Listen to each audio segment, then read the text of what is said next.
Hello friends, welcome back to Jaya's diaries. എന്താണ് വിശേഷം? എല്ലാവർക്കും സുഖം തന്നെയല്ലേ? ഇതാ ഞങ്ങളുടെ നാട്ടിലെത്തിയിട്ടോ വേനൽ മഴ.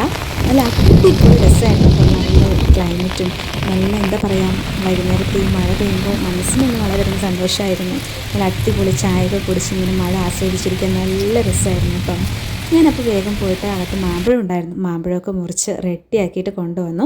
ഇക്കാനെ നോക്കി വന്നപ്പോൾ ഇക്കാൻ അവിടെ കാണുന്നില്ല. നോക്കുമ്പോൾ എന്താ, ഇക്ക നല്ല മഴ ആയതുകൊണ്ട് തന്നെ വണ്ടിയിൽ അത്യാവശ്യം മഴക്കുണ്ടായിരുന്നു. അപ്പോൾ അതൊക്കെ ഒന്ന് നീങ്ങട്ടെ എന്ന് പറഞ്ഞിട്ട് പുറത്തേക്ക് വണ്ടി നിർത്തിയിരിക്കുകയായിരുന്നു കേട്ടോ. എന്നിട്ട് ഉള്ളിലേക്ക് കയറി വരുന്നുണ്ട്. പിള്ളേർ ഇക്കാൻ്റെ ബാക്കിൽ തന്നെ പോയിട്ടുണ്ടായിരുന്നു. അപ്പോൾ എല്ലാവരും അകത്തേക്ക് വിളിച്ച് കയറ്റി. നല്ല ഇടിയായതുകൊണ്ട് നല്ല ശ്രദ്ധിക്കണം കേട്ടോ എല്ലാവരും. അപ്പോൾ ഇക്ക എല്ലാവരും അകത്തേക്ക് വിളിച്ച് കയറ്റിയിട്ട് ഡോറൊക്കെ ഗേറ്റൊക്കെ അടയ്ക്കാൻ പോയതാണ് കേട്ടോ. അപ്പോഴേക്കും ഞാൻ മാമ്പഴമൊക്കെ കഴിക്കാൻ കൊടുത്തു. ഇക്ക നേരത്തെ തന്നെ പറഞ്ഞിട്ടുണ്ടായിരുന്നു നല്ല മഴ പെയ്യുകയാണെങ്കിൽ നമുക്ക് എവിടേക്കെങ്കിലും പോകാമെന്ന്. അപ്പോൾ ഞങ്ങൾ രാത്രി ഒന്ന് ജസ്റ്റ് ചെറിയൊരു പർച്ചേസിങ്ങിന് മാത്രമായിട്ട് രാത്രി ഡിന്നർ കഴിക്കാമെന്ന് പറഞ്ഞിട്ട് ലുലുമാളിൽ പോകാമെന്ന് പറഞ്ഞിട്ടിരിക്കുകയാണ് കേട്ടോ. അങ്ങനെ ഞങ്ങൾ എല്ലാവരും റെഡി ആയിട്ട് വണ്ടിയിൽ കയറി. എൻ്റെ താത്താനെയും വണ്ടിയിൽ എടുക്കണമായിരുന്നു. അവളും പർച്ചേസിങ്ങൾ കുറച്ച് സാധനങ്ങളൊക്കെ വാങ്ങിക്കണമെന്ന് പറഞ്ഞപ്പോൾ അവളെ എടുക്കാനായിട്ട് വന്നു. കുറച്ച് അടുത്ത് തന്നെയാണ് അവളെ കല്യാണം കഴിച്ച് കൊടുത്തിരിക്കുന്നത് കേട്ടോ. പുന്നപ്പാടെന്ന് പറഞ്ഞ സ്ഥലത്താണ്. നാളെ ഇവിടെ ഇതൊരു നേർച്ചയുണ്ട് കേട്ടോ, പള്ളി നേർച്ച. അപ്പോൾ ആ പരിപാടിക്ക് നാളെ ഞങ്ങൾ ഇങ്ങോട്ട് വരുന്നുണ്ട്. അതിൻ്റെ വീഡിയോ ഞാൻ കാണിച്ചു കേട്ടോ.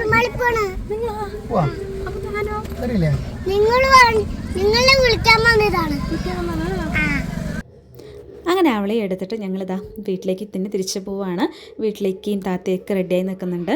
അപ്പോൾ അവരെയൊക്കെ എടുത്ത് എല്ലാവരും കൂടെ ഒരു വണ്ടിയിലാണ് കേട്ടോ പോകുന്നു. പിള്ളേരൊക്കെ ഒത്തിരി ഉണ്ട്. കുത്തിത്തിരക്കി പോവുകയാണ് ഗൈസ്. ഞങ്ങൾ ഈ വണ്ടിയിൽ കൊള്ളാത്ത പോലെ ഇരുന്ന് കൊള്ളിപ്പിച്ച് പോവുകയാണ്. ഞങ്ങളെല്ലാവരും കൂടെ പോകാനായിട്ട് ജോളി അടിച്ചിട്ട് ഓരോ വണ്ടിയിൽ പോകുമ്പോൾ അത്ര രസം ഉണ്ടാവില്ലല്ലോ. ഇതെല്ലാവരും കൂടി ആകുമ്പോൾ കുറേ തമാശകളൊക്കെ പറഞ്ഞു പോകാൻ നല്ല രസമായിരിക്കും. അങ്ങനെ ഞങ്ങൾ ലുലുമാളൊക്കെ എത്തി. എല്ലാവരും പുറത്തേക്ക് ഇറങ്ങിയിട്ടോ. പട്ടൂന് അവിടെ പോയതും ഒരു എന്താ പറയുക, ഒരു ബാധ കൂടി പോലെയായിരുന്നു പറയാൻ. ശരിക്കും അവൾക്ക് എന്ത് എടുക്കണം എന്നറിയില്ലായിരുന്നു, എല്ലാം വേണമായിരുന്നു. കണ്ടില്ലേ, കുറേ കരച്ചിലാണ്. അത് വേണം ഇത് വേണം പറഞ്ഞിട്ട് കേട്ടോ.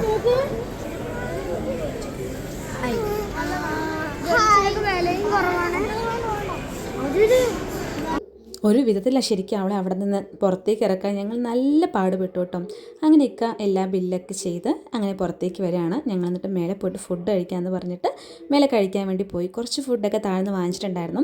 പിന്നീട് മേലെ നിന്ന് ചിക്കനും അതുപോലെ തന്നെ നൂൽ പൊറാട്ട, ബീഫ് കറി, അങ്ങനെയുള്ള അത്യാവശ്യമൊക്കെ ഞങ്ങൾ വാങ്ങിച്ചു കഴിച്ചു കേട്ടോ.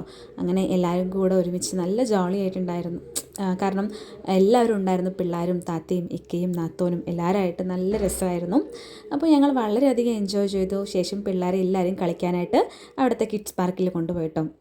അവിടെ പോയപ്പോൾ പട്ടുവിന് പിന്നെ വേറെ ഒന്നും വേണ്ട. എന്നെയോ ഉക്കാനെയോ ആരെയും നോക്കുന്നില്ല കേട്ടോ. അവൾക്ക് ഏത് വണ്ടിയിൽ എല്ലാ വണ്ടിയിലും കയറണം എന്ന് പറഞ്ഞിട്ട് ഒരേ തിടുക്കമായിരുന്നു കേട്ടോ. അങ്ങനെ എല്ലാത്തിലും മാറി മാറി മാറി മാറി മാറി മാറി കയറി നോക്കുന്നുണ്ട്. അതിലിരിക്കണം ഇതിലിരിക്കണം എന്ന് പറഞ്ഞ് ഭയങ്കരമായിട്ട് വാശിയായിരുന്നു കേട്ടോ. അങ്ങനെ എല്ലാത്തിലും അത്യാവശ്യമൊക്കെ ഇരുത്തി ഞങ്ങൾ അങ്ങനെ കുറേ നേരം അവിടെ തന്നെ സ്പെൻഡ് ചെയ്തു കേട്ടോ. അങ്ങനെ ഇത്രയൊക്കെയുള്ളൂ ഇന്നത്തെ വ്ളോഗ്. നിങ്ങൾക്ക് തീർച്ചയായിട്ടും എൻ്റെ വീഡിയോ ഇഷ്ടപ്പെട്ടാൽ സബ്സ്ക്രൈബ് ചെയ്യണം. ബൈ.